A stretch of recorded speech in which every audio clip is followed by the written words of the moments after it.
ಮಾಜಿ ಮುಖ್ಯಮಂತ್ರಿ ಬಿಎಸ್ ಯಡಿಯೂರಪ್ಪ ಅವರ ವಿರುದ್ಧದ ಪೋಕ್ಸೋ ಕೇಸ್ ರದ್ದತಿ ಕೋರಿ ಸಲ್ಲಿಸಿದ ಅರ್ಜಿಯ ವಿಚಾರಣೆ ಕರ್ನಾಟಕ ಹೈಕೋರ್ಟ್ನಲ್ಲಿ ನಡೆದಿದೆ.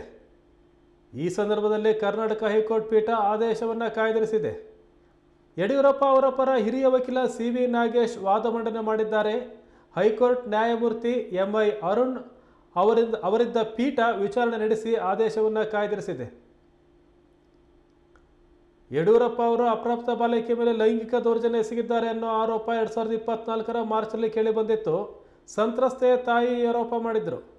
ಬಳಿಕ ಯಡಿಯೂರಪ್ಪ ವಿರುದ್ಧದ ಲೈಂಗಿಕ ಅಪರಾಧಗಳಿಂದ ಮಕ್ಕಳ ರಕ್ಷಣೆ ಕಾಯ್ದೆ ಅಡಿ ಬೆಂಗಳೂರಿನ ಸದಾಶಿವನಗರ ಪೊಲೀಸ್ ಠಾಣೆಯಲ್ಲಿ ಪ್ರಕರಣ ದಾಖಲಿಸಲಾಗಿತ್ತು. ಪ್ರಕರಣದ ಗಂಭೀರತೆ ಪರಿಗಣಿಸಿ ಸರ್ಕಾರ ಸಿಐಡಿಗೆ ವರ್ಗಾವಣೆ ಮಾಡಿತ್ತು. ಸಿಐಡಿ ಅಧಿಕಾರಿಗಳು ಯಡಿಯೂರಪ್ಪ ಅವರಿಗೆ ನೋಟಿಸ್ ನೀಡಿ ವಿಚಾರಣೆಗೆ ಹಾಜರಾಗಲು ಸೂಚಿಸಿದರು. ಅದರಂತೆ ಯಡಿಯೂರಪ್ಪ ಅವರು ವಿಚಾರಣೆಗೆ ಹಾಜರಾಗಿ ತಮ್ಮ ಹೇಳಿಕೆಗಳನ್ನು ದಾಖಲಿಸಿದರು.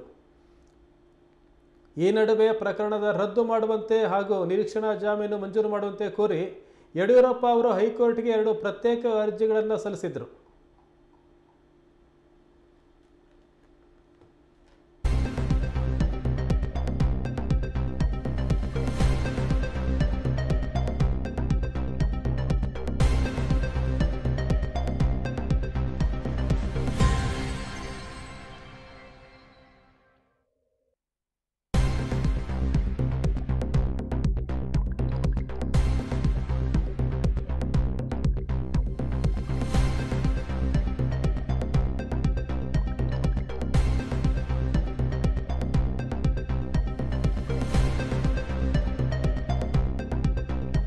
ರಾಜ್ಯ ಸರ್ಕಾರದ ಪರ ಎಸ್ಪಿಪಿ ಪ್ರೊಫೆಸರ್ ರವಿವರ್ಮ ಕುಮಾರ್ ವಾದ ಮಂಡನೆ ಮಾಡಿದರು.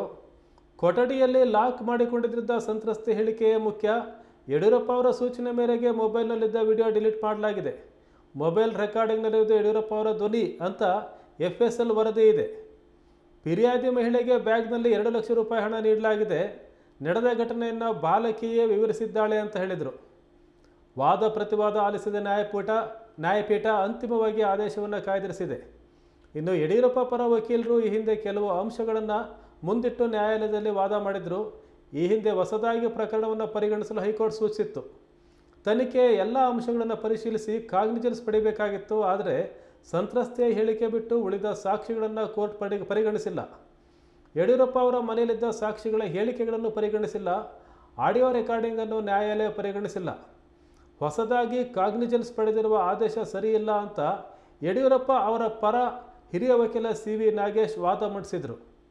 ಸದ್ಯ ವಾದ ಪ್ರತಿವಾದ ಆಲಿಸಿದ ಹೈಕೋರ್ಟ್ ಆದೇಶವನ್ನು ಕಾಯ್ದಿರಿಸಿದೆ.